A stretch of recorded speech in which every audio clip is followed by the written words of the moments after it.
It is so good to see everyone, kind of, or for me to see you, or you to see me, whatever. It has been so long in quarantine. It is so nice to talk to people. And I have been doing a ton of reading. I've really gotten into like an ebooks groove where I'm kind of reading on my phone, or reading on my Kindle, and reading on my laptop, just reading everywhere.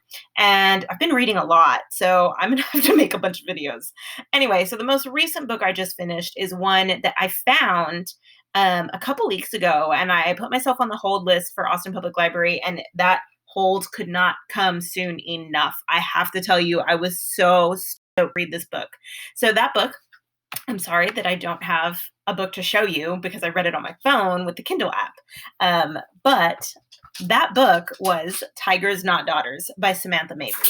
Now, her name might sound familiar. She wrote a few other books. One of them was All the Wind in the World and Hour of the Bees, I believe. And I have not read those, but I've heard they're fantastic. Now, what caught me about Tigers Not Daughters, this is really, really lame, but the cover is absolutely beautiful. One of the coolest covers I've seen in a long time.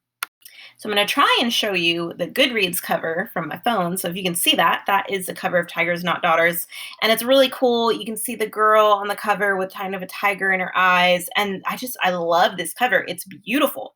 And Samantha Mabry actually said that she took that line from King Lear. And King Lear has a special place in my heart right now. I've never read it, never seen the play, none of it. But in a few videos, I will talk about Station 11 and explain to you why that poem or that play holds a special place in my heart right now. Anyway, so Tigers Not Daughters is about four sisters, Anna, Jessica, Iridian, and Rosa, and they live with their dad.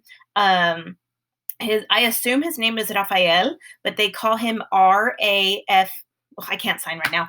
Rafe, R-A-F-E throughout the book. Now, I think that Rafe would be called Rafa, which is a nickname for Raphael. But when I was reading it, just to kind of speed things along, I called him Rafe because it was easier.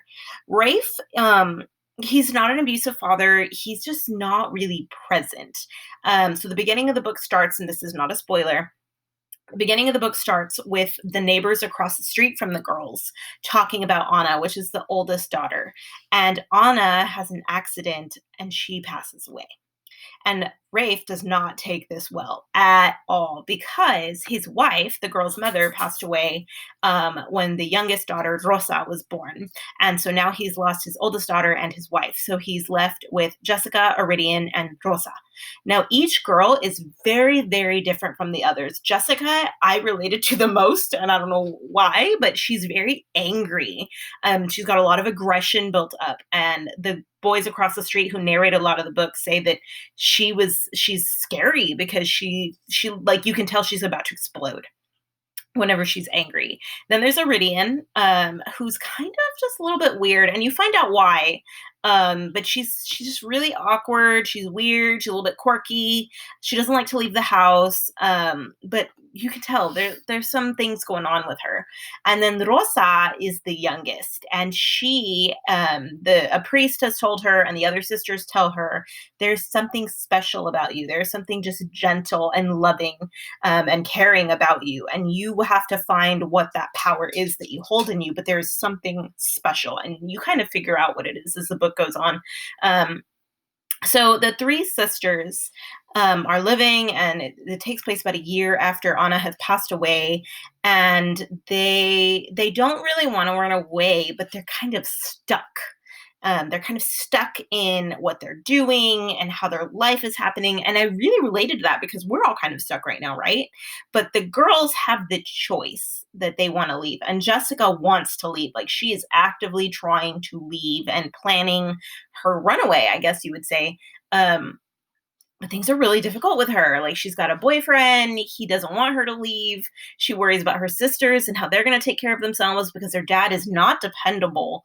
And then weird things start happening. So like a hyena gets loose from the zoo, and Rosa, who loves animals, is like, oh, I'm going to go find it.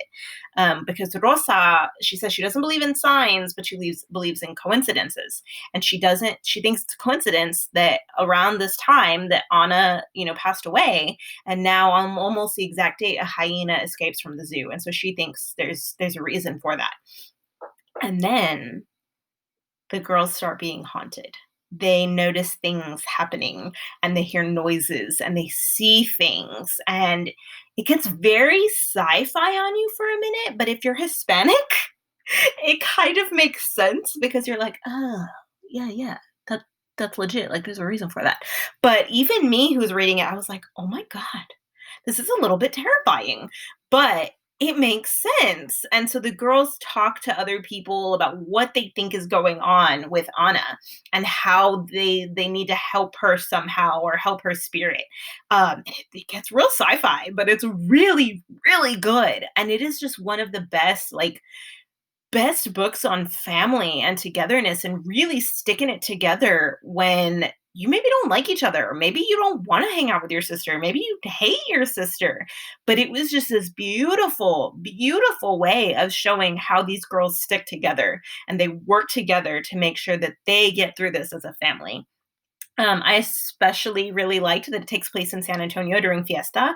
And when the girls try running away in the beginning of the book, before Anna passes away, they say they're going to go to the Rio Grande Valley to their aunt's house. And it just, it made me so happy because so often you've got stories about Hispanic girls or Hispanic people living on the border or in San Antonio, but so many times they overlook the valley and how many people that I grew up with, I'm from San Benito in the valley, they leave to San Antonio because it's kind of a similar feel and a similar situation. It's very familial, very Hispanic culture. So I loved it. I felt so seen reading this book. So Samantha Mabry, thank you for doing that for us. But it was fantastic. I read my copy through Austin Public Library through their ebooks right now. But it is on Amazon. It's everywhere that you can find it, and I definitely recommend it. Such a great story of, again, family, togetherness, and just being strong-willed girls. And I think that's what we all need right now. We need some strong will. We need to work together because we're going to get through this together. So I hope y'all enjoy it and talk to you soon. Bye.